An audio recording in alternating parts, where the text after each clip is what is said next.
Welcome back! Better Than a Let's Play, Episode 7!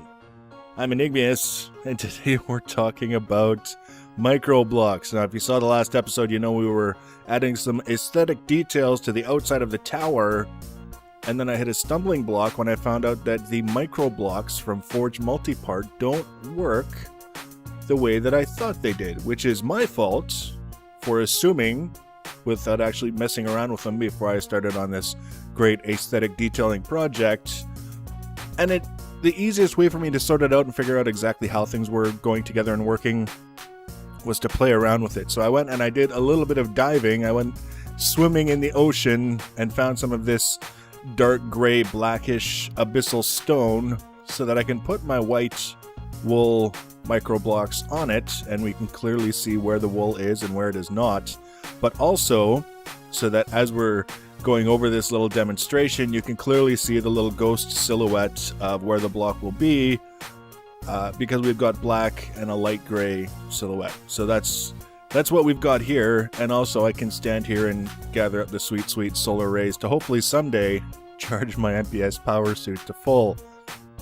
So the whole idea, the goal that I was trying to go for with the outside detailing was to take a rough, blocky sort of outline or shape and smooth it out by using microblocks so that it didn't look quite so abrupt. Like, for example, if you look at this the way it is now, these wool panels, it looks like a straight line with a block sitting on the end. Now, if I try to tell you that no, that's actually supposed to be a long, gradually sloping line, no one's going to believe me. Even if you're standing as far back as you can stand before this fades out of view, you will never believe that this is a long, gradually sloping line. It's a straight, flat line with a block on the end of it. But with microblocks, amongst many other things, we have the option of potentially smoothing that out to some extent. Now, microblocks, and particularly one of the great things about the Forge Multipart is that unlike previous iterations on the whole concept of microblocks, Forge Multipart lets us put different microblocks in the same block space. So previously, if we're looking, for example, at red power panels, once you put this panel here, this space that panel is in, the block space that panel is in, is considered occupied. You can't add anything else to it unless you were adding the same kind of block, and in which case it would allow you to make it thicker. But ultimately, putting, for example, a cover in a panel or a panel in a panel like this, where you have one flat and then one sticking out, not an option. Well, we do have that option here. We can do stuff like that, and then we can take like a strip that we've cut down, and we can put it there, and we can go like that. But then additionally, with the strips, you can see it's one narrow strip now, but if we click on it again, it gets fatter and fatter and fatter. So you have a lot more control over exactly what's going on within the block space this time around. And because we're working with wool, everything is faster. There's no such thing as too many ender pearls because of stuff like that, where you don't get any at all. Anyways, the whole idea that I was doing outside is I wanted to take that really coarse, sort of blocky sort of thing and smooth it out a bit with the microblock. So I'm leaving this up here as an example, a rough example, and then we're going to take and we're going to make, we have to cut down some more, which is fine. Somehow that did a thing, which is also fine-ish. We don't need a lot, so we'll get that out of there. So this is just the iron hand saw. There's 3 different saws. So there's the stone, there's the iron, and the diamond. The higher the tier of saw, the more things you can cut with it. Basically, don't expect to be cutting obsidian with a stone saw. So we just keep cutting this down, and eventually we get a whole bunch more of these wool covers. As thin as it gets. Covers. I keep getting covers and panels mixed up. Now you can see I'm holding this one here, the wood pillar, and it wants to go on there like that. So you could actually have like the pillar sticking out, which is kind of neat. I could see potential uses for that.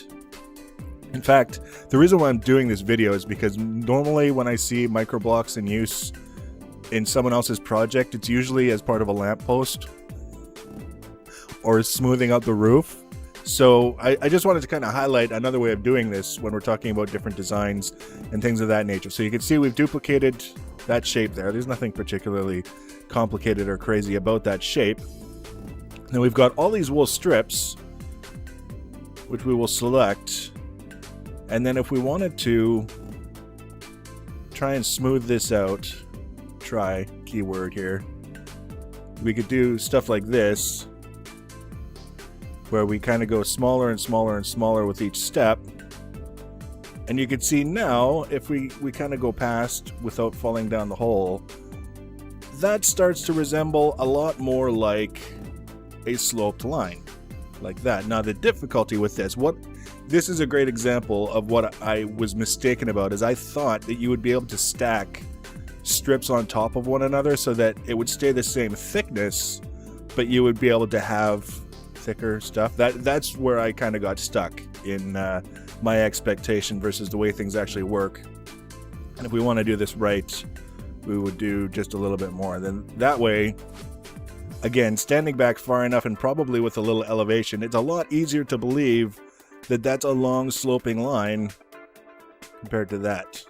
Now, unfortunately, if you were to just leave it like this, it would look kind of like ass, with the way you get the side profile and then all of a sudden everything's just bulging out, and wouldn't really work.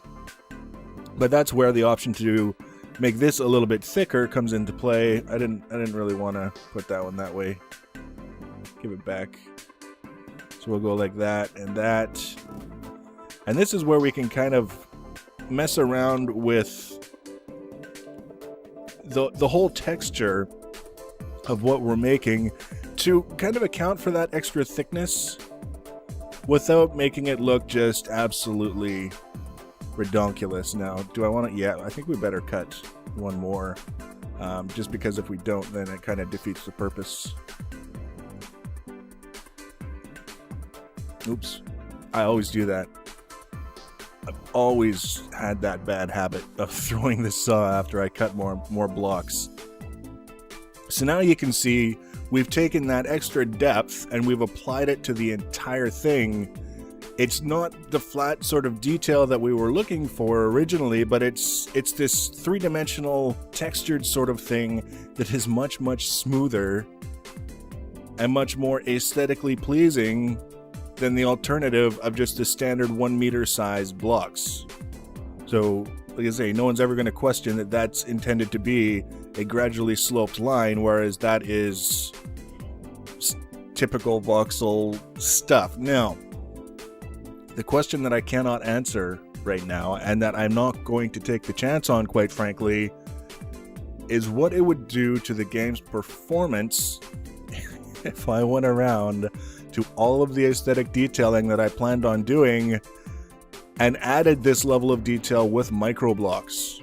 It's one thing if I was just doing the roof on a little wee 9x9 house or the lampposts on my cobblestone walkway out of microblocks. It's another thing when you're doing a tower the size of this one that stretches basically from well above the clouds down to bedrock.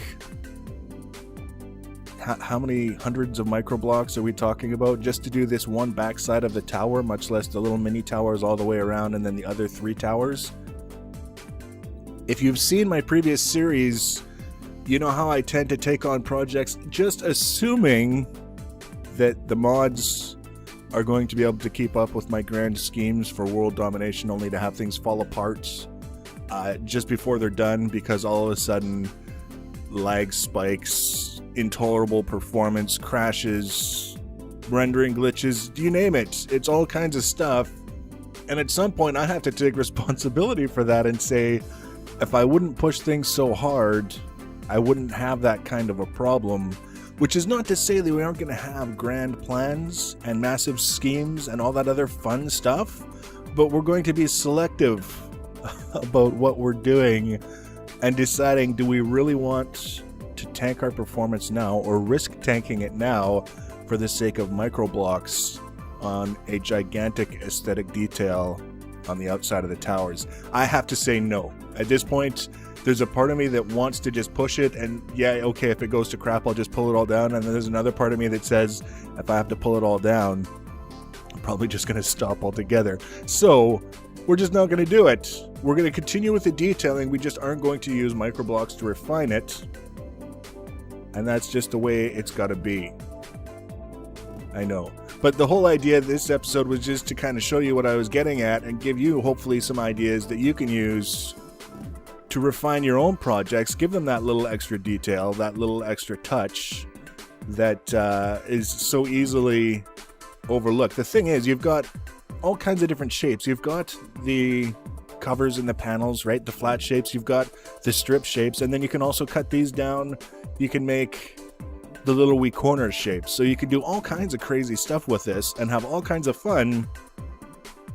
Like I say, I don't know if the scale that I operate on is going to allow us to do that without causing us severe performance issues. Now, very briefly, because I've had at least a couple of people inquire, they saw the waypoint, what the hell is Lol Mountain?